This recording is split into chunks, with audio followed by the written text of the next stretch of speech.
Hello dear friends, welcome to math Brajendra coaching centre. Dear friends, MP forest guard 2026, Madhya Pradesh वन रक्षक, क्षेत्र रक्षक, jail प्रहरी, जेल अधीक्षक, इन सब का संभावित परीक्षा तिथि मार्च 2026 रखी गई है। डियर फ्रेंड्स, इसका फुल नोटिफिकेशन जनवरी के अंदर अंदर आने की पूरी संभावना है।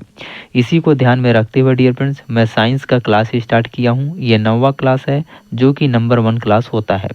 डियर फ्रेंड्स, पिछला क्लास का वीडियो आप लोग नहीं देखे हैं तो इसी वीडियो के डिस्क्रिप्शन में प्लेलिस्ट का लिंक दे दूंगा, आप सभी लोग देख सकते हैं। डियर, इस क्लास में हम एनसीईआरटी के टॉप 30 प्रश्न प्रतिदिन देखते हैं जो आपके एग्जाम के लिए बहुत इंपॉर्टेंट है। डियर, वीडियो में लास्ट तक बने रहिए। क्वेश्चन का लेवल आप लोग देख सकते हैं। वही क्वेश्चन लेके आया हूँ जो आपके एग्जाम में पूछे जाने की पूरी संभावना है। लास्ट में कमेंट सेक्शन में बता के जाइए कि आपका कितना क्वेश्चन करेक्ट हुआ 30 में से। ओके, जो भी डियर स्टूडेंट्स इस चैनल पर नए होंगे तो प्लीज़ चैनल को सब्सक्राइब कर लेंगे और इस घंटी वाले निशान को प्रेस कर लेंगे, तभी उनको आगे की क्लास के वीडियो का नोटिफिकेशन मिलेगा। और हाँ, वीडियो को लाइक कर दीजिए सभी लोग, मीन्स इस अंगूठे वाले निशान को प्रेस कर दीजिए और ज़्यादा से ज़्यादा शेयर कर दीजिए इस वीडियो को अपने सभी दोस्तों में एंड स्टडी ग्रुप में। तो चलिए देखते हैं पहला क्वेश्चन। पहला क्वेश्चन डियर फ्रेंड्स, एस्ट्रोजन और प्रोजेस्टेरॉन खाली स्थान को नियंत्रित करते हैं और विकास को उत्तेजित करते हैं। पिट्यूटरी ग्रंथि, थायराइड ग्रंथि, स्तन ग्रंथि, सुप्रावृक्क ग्रंथि। करेक्ट आंसर बनेगा डियर फ्रेंड्स, कमेंट सेक्शन में लिखिए। ऑप्शन नंबर आपका 3, स्तन ग्रंथि। विकल्प 3 आपका सही हो जाएगा डियर फ्रेंड्स। एस्ट्रोजन और प्रोजेस्टेरॉन स्तन ग्रंथि के विकास को नियंत्रित और उत्तेजित करते हैं। Next question, question number 2। फेफड़ों को ढकने वाली झिल्ली होती है। Option number 1, pleura, pericardium, peritoneum, mesothelium. Correct answer बनेगा डियर फ्रेंड्स, ऑप्शन नंबर आपका 1, फ्लूरा। फेफड़ों को ढकने वाली झिल्ली होती है डियर फ्रेंड्स, फ्लूरा। विकल्प 1 आपका सही हो जाएगा। फुफ्फुस झिल्ली पतली, नम, फिसलन वाली होती है और इसकी 2 परतें होती हैं। बाहरी या पार्श्विका फुफ्फुस आवरण रिब, पिंजरे और डायफ्राम के अंदर की रेखाएं बनाता है, जबकि आंतरिक आंत या फुफ्फुसीय परत फेफड़ों को ढकती है। Next question dear friends, question number 3। पक्षियों के वैज्ञानिक अध्ययन को जाना जाता है। Limnology, herpetology, malacology, ornithology. Correct answer हो जाएगा dear friends, option number 4, ornithology. विकल्प 4 आपका सही हो जाएगा डियर फ्रेंड्स। पक्षी विज्ञान पक्षियों का वैज्ञानिक अध्ययन है, जिसको इंग्लिश में क्या बोलते हैं, साइंटिफिक लैंग्वेज में ornithology. Next question, question number 4। मनुष्य के शरीर में सबसे लंबी हड्डी होती है। वर्टेब्रल कॉलम, सेकेंड ऑप्शन है जांग, थर्ड ऑप्शन है रिब केज, फोर्थ ऑप्शन है भुजा। करेक्ट आंसर बनेगा डियर फ्रेंड्स, विकल्प नंबर 2, जांग। विकल्प नंबर 2 आपका सही हो जाएगा डियर फ्रेंड्स। फीमर या जांग की हड्डी आपके शरीर की सबसे बड़ी हड्डी होती है। सबसे छोटी हड्डी हमारे शरीर की कौन सी होती है डियर फ्रेंड्स, इसका आंसर आप सभी को कमेंट सेक्शन में लिखना है। Next question, question number 5। वे पौधे जो अपने जीवन काल में केवल एक बार ही पुष्पित होते हैं कहलाते हैं। बहुत इंपॉर्टेंट क्वेश्चन डियर फ्रेंड्स, इस प्रकार का क्वेश्चन पूछा ही जाता है आपके एग्जाम में। पॉलीकार्पिक, मोनोकार्पिक, मोनोगैमस और मोनोजेनेरिक। तो इसका करेक्ट आंसर हो जाएगा डियर फ्रेंड्स, विकल्प नंबर 2, मोनोकार्पिक कहलाते हैं। विकल्प 2 आपका सही हो जाएगा डियर फ्रेंड्स। मोनोकार्पिक पौधे वे पौधे हैं जो खिलते हैं, बीज डालते हैं और फिर मर जाते हैं। वे अपने जीवन काल में एक बार खिलते हैं। Next question, question number 6। निम्नलिखित में से कौन सा एक पादप हार्मोन है। Insulin, thyroxine, oestrogen, cytokinin. Correct answer बनेगा डियर फ्रेंड्स, विकल्प नंबर 4, साइटोकाइनिन। विकल्प 4 आपका सही हो जाएगा डियर फ्रेंड्स। पादप हार्मोन जो आमतौर पर 5 समूहों में वर्गीकृत किया गया है, ये हैं abscisic acid, auxin, cytokinin, ethylene और जिब्रेलिन्स। याद रखिए, बहुत इंपॉर्टेंट है इन 5 पादप हार्मोन्स के नाम। Next question dear friends, question number 7। Insulin प्राप्त होता है? अदरक का प्रकंद से, डहलिया की जड़ें से, बलसम बलसम फूल से, आलू का कंद से। करेक्ट आंसर बनेगा डियर फ्रेंड्स विकल्प नंबर आपका 2, डहलिया की जड़ें से मिलता है इंसुलिन। विकल्प 2 आपका सही हो जाएगा। इंसुलिन एक हार्मोन है जो रक्त शर्करा के स्तर के नियमन में महत्वपूर्ण भूमिका निभाता है। डहलिया की जड़ों और अग्नाशय की बीटा बीटा कोशिकाओं से इंसुलिन का मुख्य स्रोत है। नेक्स्ट क्वेश्चन, क्वेश्चन नंबर 8, निम्नलिखित में से कौन सा मानव अंग शराब के विषहरण के लिए जिम्मेदार है? वेरी वेरी इंपॉर्टेंट क्वेश्चन है डियर फ्रेंड्स, 100% इस प्रकार के क्वेश्चन आपके एग्जाम में आएंगे, आप लोग लिख के रख लीजिए dear friends. Option number first liver, फेफड़ा, हृदय, कमर। तो इसका करेक्ट आंसर बनेगा dear friends option number first liver. विकल्प फर्स्ट आपका सही हो जाएगा डियर फ्रेंड्स। शराब के विषहरण के लिए लीवर जिम्मेदार होता है। जिगर जटिल रासायनिक प्रतिक्रियाओं के माध्यम से हानिकारक पदार्थों को विष मुक्त करता है। नेक्स्ट क्वेश्चन, क्वेश्चन नंबर 9, पीने के पानी में निम्नलिखित में से किसकी अत्यधिक उपस्थिति के कारण ब्लू बेबी प्रदूषण होता है? Fluoride, chloride, nitrate, arsenic. तो इसका करेक्ट आंसर होगा dear friends option number 3, nitrate की अधिकता के कारण होता है। विकल्प 3 आपका सही हो जाएगा dear friends. Blue baby syndrome एक ऐसी बीमारी है जो तब शुरू होती है जब पानी में नाइट्रेट की एक बड़ी मात्रा एक शिशु द्वारा ग्रहण की जाती है और पाचन तंत्र द्वारा नाइट्राइट में परिवर्तित हो जाती है। Next question, question number 10, Karnal bunt रोग है जौ की फसल, गेहूं की फसल की, बाजरे की फसल की, ज्वार की फसल की। तो करेक्ट आंसर बनेगा डियर फ्रेंड्स विकल्प नंबर 2, करनाल बंट रोग जो है गेहूं की फसल की एक रोग है। विकल्प 2 आपका सही हो जाएगा डियर फ्रेंड्स। करनाल बंट एक कवक रोग है। कौन सा रोग है? कवक, फंगल डिजीज है जो स्मट कवक टिलेटिया इंडिका के कारण होता है। अगर गेहूं की गुणवत्ता पर असर पड़ता है, यह पहली बार 1931 में हरियाणा के करनाल शहर के पास उगने वाले गेहूं को संक्रमित करने के बारे में बताया गया था। नेक्स्ट क्वेश्चन, क्वेश्चन नंबर 11, विद्युत के माध्यम से किसी अन्य पदार्थ पर वांछित धातु की एक परत जमा करने की प्रक्रिया को खाली स्थान कहते हैं? इलेक्ट्रोप्लेटिंग, गैल्वेनाइजेशन, जंग लगना, क्रिस्टलीकरण। करेक्ट आंसर हो जाएगा डियर फ्रेंड्स विकल्प नंबर आपका, बताइए कमेंट सेक्शन में। First electroplating. विकल्प ए आपका सही हो जाएगा डियर फ्रेंड्स। इलेक्ट्रोप्लेटिंग एक धातु को दूसरी धातु पर प्लेटिंग जमा करने की प्रक्रिया है। बिजली आमतौर पर सजावटी उद्देश्य के लिए या धातु के क्षरण को रोकने के लिए किया जाता है।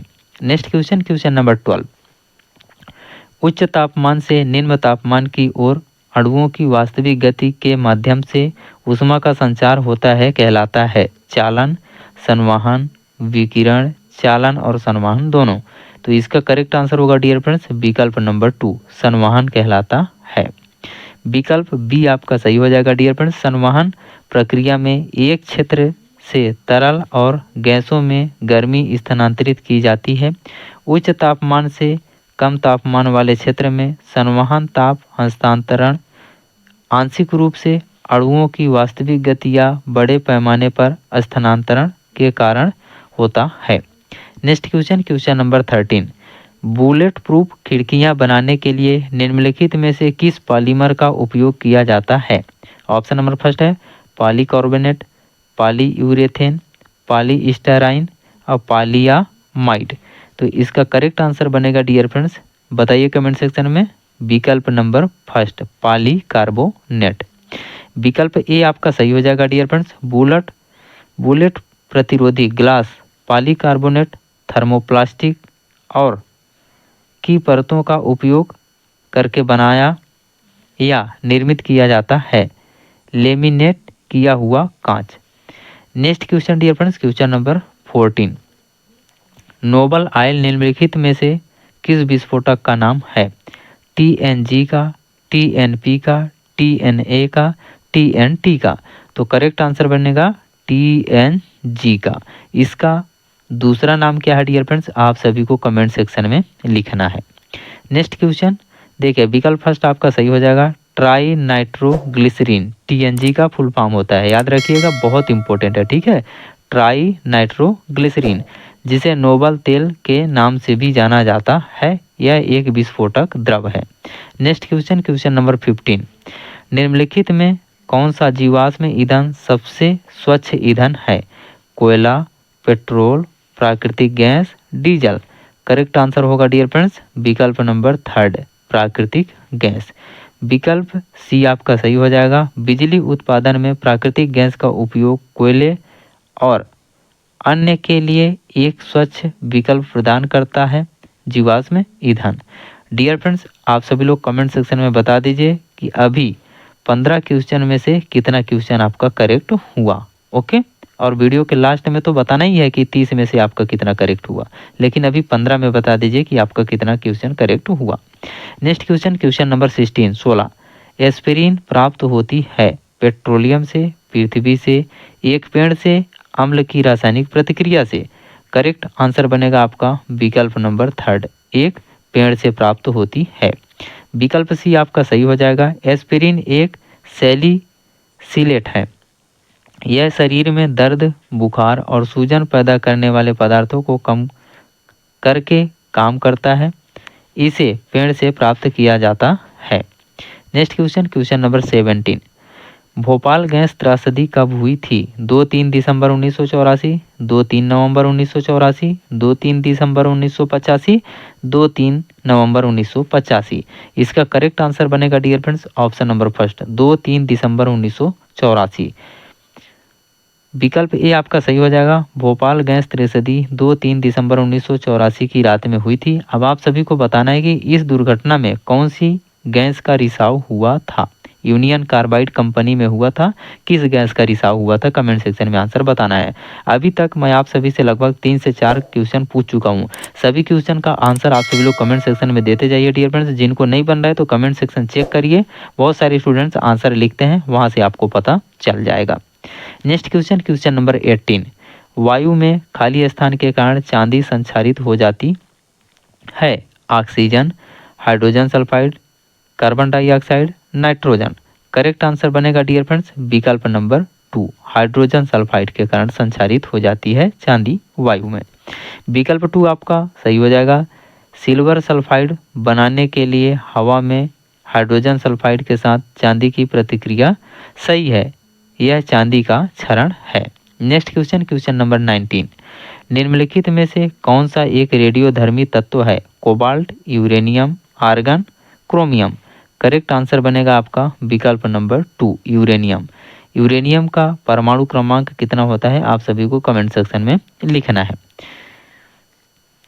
विकल्प भी आपका सही हो जाएगा। यूरेनियम एक रेडियोधर्मी तत्व है। यूरेनियम एक रासायनिक तत्व है जिसका प्रतीक यू होता है और परमाणु क्रमांक क्या होता है, 92 होता है। आपको पता चल गया, जिसको बन गया होगा कमेंट सेक्शन में लिख दिए होंगे, नहीं आंसर तो आप सभी को पता चल ही गया। नेक्स्ट क्वेश्चन बहुत इंपॉर्टेंट क्वेश्चन है dear friends, very very important, 100% इस प्रकार का क्वेश्चन पूछा जाएगा आपके एग्जाम में, देख लीजिएगा। यदि कोई वस्तु एक निश्चित ऊंचाई से मुक्त रूप से गिरने पर 1 सेकंड में जमीन पर पहुंचती है तो जमीन से टकराने पर उसका वेग क्या होता है? डियर फ्रेंड्स, गति का आप 3 समीकरण जानते होंगे। पहला होता है v बराबर यू प्लस AT। दूसरा समीकरण होता है आपका v स्क्वायर बराबर you square plus 2as।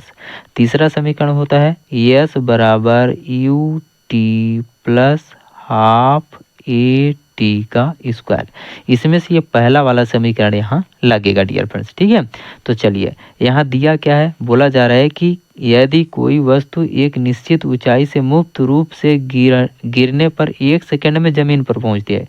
Time आपको दिया हुआ है कितना, टाइम दिया है डियर फ्रेंड्स 1 सेकेंड, ठीक है, जमीन पर पहुंचती है। अब मुक्त रूप से गिराया गया, तो जब शुरू में गिराया गया डियर फ्रेंड्स तो उस टाइम पे इसका वेग क्या था, 0 था। तो जो भी होता है ना आपका लास्ट वेग होता है, अंतिम वेग होता है। कौन सा वेग होता है, अंतिम वेग, और u जो होता है आपका, ये आपका प्रारंभिक वेग होता है, प्रारंभिक वेग होता है। ठीक है, तो फार्मूला कौन सा लगेगा यहाँ, v बराबर u प्लस ए टी। ठीक है, तो v आपको अंतिम वेग निकालना है, तो v का v ही रह जाएगा, और u कितना था, प्रारंभिक वेग, शुरू में जब चला था कोई ये वस्तु, तो प्रारंभिक वेग 0 था। ठीक है, तो u का मान क्या आ जाएगा, 0 प्लस a का मान कितना होता है, गुरुत्वीय त्वरण कितना होता है, आप बोलेंगे सर गुरुत्वीय त्वरण a का मान 9.8 मीटर प्रति सेकेंड स्क्वायर होता है। होता है, आप बोलेंगे सर बिल्कुल होता है। तो फार्मूला क्या था, v बराबर u plus A T, u plus A T. तो v का मान हमको निकालना है, u का मान 0 था, प्लस आ जाएगा ए टी, a का मान कितना आ जाएगा 9.8 मीटर प्रति सेकेंड स्क्वायर मल्टीप्लाई बाई, और टाइम कितना था हमारे पास, टाइम दिया था ना, हाँ कितना, 1 सेकेंड, तो यहाँ आ जाएगा 1 सेकेंड। तो 1 सेकेंड से यहाँ 1 सेकेंड, सेकेंड से सेकेंड कैंसिल आउट हो जाएगा, और 9.8 मीटर प्रति सेकेंड का मल्टीप्लाई 1 के साथ करेंगे तो कितना आ जाएगा, 9.8 मीटर प्रति सेकेंड ही आएगा, और 0 जोड़ देंगे तो कितना आ जाएगा, v बराबर 9.8 मीटर पर सेकेंड। यही आपका करेक्ट आंसर हो जाएगा। किस विकल्प में दिया डियर फ्रेंड्स, ऑप्शन नंबर आपका 2 सही हो जाएगा, 9.8 मीटर प्रति सेकेंड। आई होप आप सभी को ये क्वेश्चन बहुत अच्छे से क्लियर हो गया होगा डियर फ्रेंड्स। मैं जो गति का 3 समीकरण बताया हूँ, तीनों को याद रखिए डियर फ्रेंड्स, बहुत इंपॉर्टेंट है ये समीकरण। ठीक है, अगर वीडियो अच्छा लग रहा होगा डियर फ्रेंड्स, तो प्लीज़ इस अंगूठे वाले निशान को प्रेस कर दीजिए, और ज़्यादा से ज़्यादा शेयर कर दीजिए डियर फ्रेंड्स अपने सभी दोस्तों में एंड स्टडी ग्रुप में। अभिकेंद्रीय त्वरण और स्पर्श रेखा त्वरण के बीच का कोण क्या है, 90 degree, 45 degree, 0 degree, 180 degree. Correct answer बनेगा आपका विकल्प नंबर फर्स्ट, 90 डिग्री। केंद्रा पसारक त्वरण और स्पर्श रेखा त्वरण के बीच का कोण 90 डिग्री होता है। Next question dear friends 22, rectifier खाली स्थान को परिवर्तित करते हैं, हाई वोल्टेज से लो वोल्टेज, लो वोल्टेज से हाई वोल्टेज, एसी से डीसी, डीसी से एसी। तो करेक्ट आंसर आपका बनेगा विकल्प नंबर थर्ड, एसी से डीसी में चेंज करता है रेक्टिफायर। ओके, विकल्प 3 आपका सही हो जाएगा। एक रेक्टिफायर एक या अधिक डायोड से बना एक विद्युत उपकरण है जो प्रत्यावर्ती धारा एसी को दृष्टि धारा डीसी में परिवर्तित करता है। नेक्स्ट क्वेश्चन, क्वेश्चन नंबर 23, भौतिकी में नोबेल पुरस्कार पाने वाले पहले भारतीय का नाम बताइए, C K Nayudu, Ranganath Mishra, Amartya Sen, C V Raman. Correct answer बनेगा विकल्प नंबर 4, सीवी रमन। 1930 में भौतिक का नोबेल पुरस्कार सर चंद्रशेखर वेंकट रमन को प्रकाश के प्रकीर्णन पर उनके काम के लिए और उनके नाम पर प्रभाव की खोज के लिए दिया गया था। Next question, question number 24, siemens में किस भौतिक राशि को मापा जाता है, विद्युत क्षमता, विद्युत चालकता, चुंबकीय प्रवाह, अपवर्तक, सूचकांक। करेक्ट आंसर बनेगा डियर फ्रेंड्स विद्युत चालकता, विकल्प नंबर 2 आपका करेक्ट हो जाएगा। विकल्प 2 आपका सही हो जाएगा। सीमेंस प्रतीक एस होता है, विद्युत चालकता की व्युत्पन्न इकाई है। नेक्स्ट क्वेश्चन, क्वेश्चन नंबर 25, सार्वभौमिक मानक समय का आविष्कार किसने किया था, एनरिको फर्मी ने, एडोल्फ गैस्टन, यूजेन फिक ने, सैंडफोर्ड फ्लेमिंग ने, बेनोइट फोरने रॉन ने। तो इसका करेक्ट आंसर बनेगा डियर फ्रेंड्स विकल्प नंबर 3, सैंडफोर्ड फ्लेमिंग ने किया था। विकल्प 3 आपका सही हो जाएगा डियर फ्रेंड्स, सार्वभौमिक मानक समय जैसा मूल रूप से 1879 में स्कॉटिश कनाडाई सर सैंडफोर्ड फ्लेमिंग द्वारा प्रस्तावित किया गया था, ने दुनिया को 24 समय क्षेत्रों में विभाजित किया, प्रत्येक ने 15 डिग्री देशांतर को cover. Next question dear friends, question number 26 बताता है, खाली स्थान बताता है कि किसी जंक्शन में प्रवेश करने वाली कुल धारा जंक्शन से निकलने वाली कुल धारा के बराबर होती है, लेंज का नियम, हुक का नियम, ओम का नियम, किरचॉफ का पहला नियम। करेक्ट आंसर बनेगा डियर फ्रेंड्स विकल्प नंबर 4, किरचॉफ का पहला नियम। विकल्प 4 आपका सही हो जाएगा। किरचॉफ का पहला नियम बताता है कि किसी जंक्शन में प्रवेश करने वाली कुल धारा जंक्शन से निकलने वाली कुल धारा के बराबर होती है। दूसरे शब्दों में किसी जंक्शन की धाराओं का बीजगणितीय योग शून्य होता है। नेक्स्ट क्वेश्चन, क्वेश्चन नंबर 27, किसी ग्रह पर गुरुत्वीय त्वरण खाली स्थान के साथ घटता है? ग्रह की त्रिज्या में कमी, ग्रह की द्रव्यमान में वृद्धि, पिंड के द्रव्यमान में कमी, ग्रह की सतह से ऊंचाई में वृद्धि। तो करेक्ट आंसर बनेगा विकल्प नंबर 4, ग्रह की सतह से ऊंचाई में वृद्धि के साथ गुरुत्वीय त्वरण घटता है। विकल्प 4 आपका सही हो जाएगा dear friends. Next question, question number 28, पवन वेग मापने के यंत्र को कहते हैं? Coulomb metre, anemometer, cyanometer, chronometer. Correct answer बनेगा विकल्प नंबर 2, एनीमोमीटर। विकल्प 2 आपका सही हो जाएगा डियर फ्रेंड्स। एनीमोमीटर एक उपकरण है जिसका उपयोग हवा की गति को मापने के लिए किया जाता है। नेक्स्ट क्वेश्चन डियर फ्रेंड्स 29, अंतरिक्ष में यात्रा करने वाले पहले भारतीय अंतरिक्ष यात्री कौन थे? राकेश शर्मा, रवीश मल्होत्रा, कल्पना चावला, शेख मुशर्रफ सुकूर। करेक्ट आंसर बनेगा विकल्प नंबर 1, राकेश शर्मा। राकेश शर्मा अंतरिक्ष में जाने वाले पहले भारतीय थे। उनका जन्म 13 जनवरी 1949 को पंजाब भारत में हुआ था। उन्होंने सैल्यूट 7 स्पेस स्टेशन के लिए उड़ान भरी। डियर फ्रेंड्स, आप लोग कमेंट सेक्शन में ज़रूर बताइए आपसे कितना क्वेश्चन बना। अगर वीडियो आप सभी को पसंद आया होगा डियर फ्रेंड्स तो प्लीज़ वीडियो को एक लाइक ज़रूर करिए, इस अंगूठे वाले निशान को प्रेस करिए और ज़्यादा से ज़्यादा शेयर कर दीजिए अपने सभी दोस्तों में एंड स्टडी ग्रुप में। जो भी डियर स्टूडेंट्स अभी तक चैनल को सब्सक्राइब नहीं किए हैं तो चैनल को सब्सक्राइब करेंगे, इस घंटी वाले निशान को प्रेस करेंगे, तभी आगे के क्लास का वीडियो का नोटिफिकेशन आपको मिलेगा। Take care, love you dear friends, मिलते हैं नेक्स्ट क्लास में, तब तक के लिए आप सभी का आशीर्वाद। जय हिंद।